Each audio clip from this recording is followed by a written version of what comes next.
তো আসুন আমরা এখন একাদশীর মাহাত্ম্য আমরা শ্রবণ করব। যুগ্নি একাদশীর মাহাত্ম্য। ব্রহ্মবৈবর্ত পুরাণে আষাঢ় মাসের কৃষ্ণপক্ষের একাদশী ব্রত মাহাত্ম্য যুধিষ্ঠির শ্রীকৃষ্ণ সংবাদরূপে বর্ণিত আছে।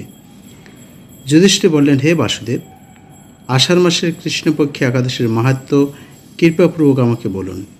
শ্রীকৃষ্ণ বললেন, হে মহারাজ, সকল পাপ বিনাশিনী ও মুক্তিপ্রদ এই উত্তম ব্রতের কথা বলছি, আপনি শ্রবণ করুন। আষাঢ় মাসের কৃষ্ণপক্ষে একাদশী যুগ্নি নামে খ্যাত। মহাপাপ নাশকারী এই তিথি ভবসাগরে পতিত মানুষের উদ্ধার লাভের একমাত্র নৌকাস্বরূপ। ব্রত পালনকারীদের পক্ষে এটি সর্বশ্রেষ্ঠ ব্রত বলে প্রসিদ্ধ। এই প্রসঙ্গে আপনাকে একটি পবিত্র পৌরাণিক কাহিনী বলছি। অলকানগরে শিবভক্ত পরায়ণ কবির নামে এক রাজা ছিল। তিনি প্রত্যহ শিব পূজা করতেন। তার হেমামালী নামে একজন মালি ছিল। প্রতিদিন শিব পূজার জন্য মানস সরোবর থেকে সে ফুল তুলে যক্ষরাজ কুবেরকে দিত। বিশালাক্ষী নামে হেমামালির এক পরমা রূপবতী পত্নী ছিল।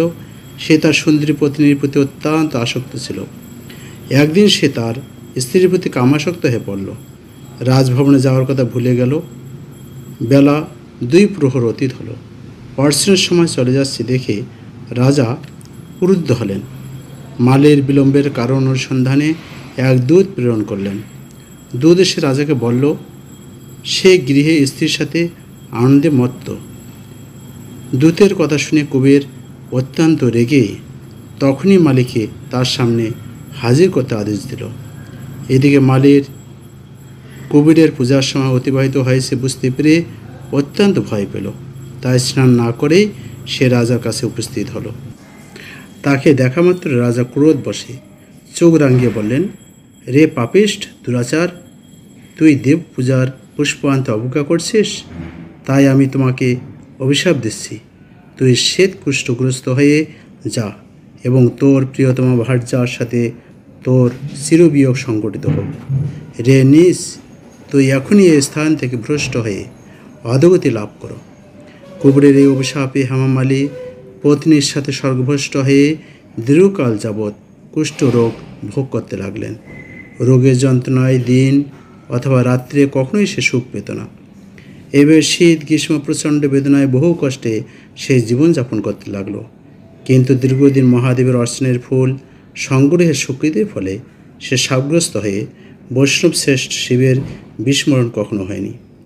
একদিন হেমামালী ভ্রমণ করতে করতে হিমালয়ে শ্রী মার্কণ্ড ঋষির আশ্রমে উপস্থিত হলো। কুষ্ঠরোগে পীড়িত সপত্নী হেমামালীকে দর্শন করে শ্রী মার্কণ্ড তাকে জিজ্ঞাসা করলেন, তুমি কার অভিশাপে এরকম নিন্দনীয় কুষ্ঠগ্রস্ত রোগগ্রস্ত হয়েছ?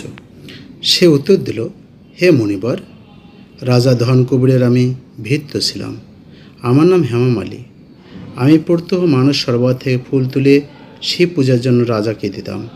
কিন্তু দুর্ভাগ্যক্রমে একদিন স্ত্রীর মনোরঞ্জন হেতু কামাসক্ত হওয়ায় সেই ফুল দিতে বিলম্ব হয়। রাজার অভিশাপে এইরকম দুর্দশাগ্রস্ত হয়েছি। পরোপকারই সাধুগণের স্বাভাবিক কর্ম। হে ঋষিশ্রেষ্ঠ, আমি অত্যন্ত অপরাধী, কৃপা করে আমার প্রতি প্রসন্ন হন।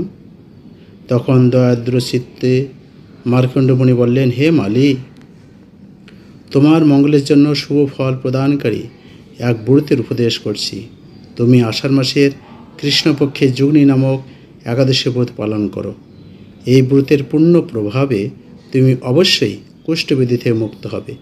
শ্রীকৃষ্ণ বললেন, ঋষির উপদেশ শ্রবণ করে হেমামালী তাকে প্রণাম জানালো। পরে অত্যন্ত আনন্দে ঋষির আদেশ মতো নিষ্ঠার সঙ্গে যুগ্নি একাদশী ব্রত পালন করলো। এইভাবে হেমামালী সমস্ত রোগ থেকে মুক্ত হলো ও পত্নীসহ সুখে জীবনযাপন করতে লাগলো। হে মহারাজ যুধিষ্ঠির, আমি আপনার কাছে এই ব্রত উপবাসের মহিমায় কীর্তন করলাম।